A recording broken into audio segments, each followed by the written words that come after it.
I think that what I've discovered over 40 years of being immersed in design is that trends come and go, and there's really nothing new under the sun. And so just when a trend starts to catch on, it usually signals the end of a trend. And Fidelity has a map room, they call it, where they map all the trends. They map magazine covers, for instance. So you can tell that when all the magazine covers talk about how great the stock market's doing, that's really denoting the peak of the market, so they know that the market will be coming down.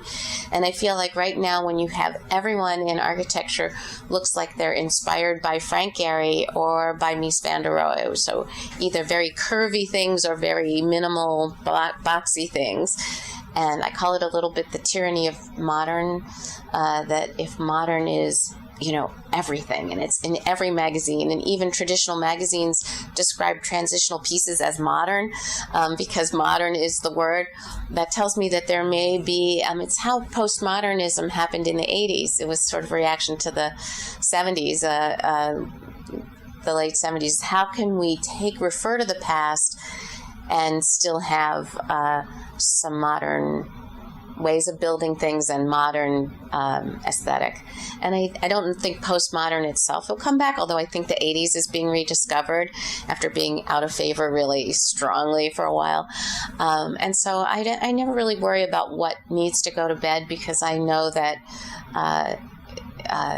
trends will arise, new trends will arise. And I think one of the best parts about schools is when the architecture school has such a strong aesthetic, when everyone starts to look like Frank Gehry, when you're looking at their portfolios, then there's going to be students who are coming up who are going to rebel against that. And they're the ones who are going to start something new. And for me, my daughter-in-law was just asking me this question as well, what style do you prefer? And I think that since I was a kid, I've had such a broad interest and a broad appreciation for almost anything, that anything can even be built is amazing. And so I love traditional. I love modern. I love postmodern. I love a good example of just about anything. When someone says to me, I want timeless design, I always laugh, because timeless design means a great example of whatever particular style or trend you want to talk about. That's timeless because it was well done.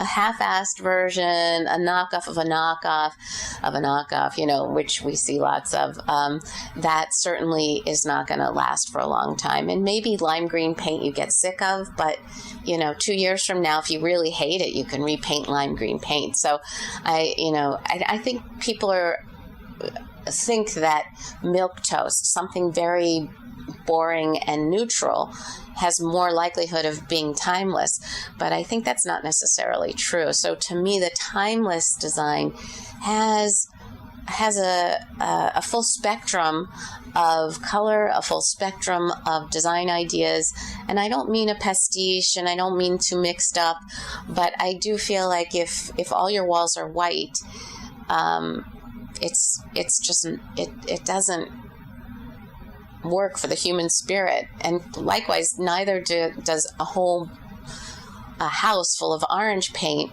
might as well be white. So I think that but having a very strong orange wall in a white environment, now that has impact.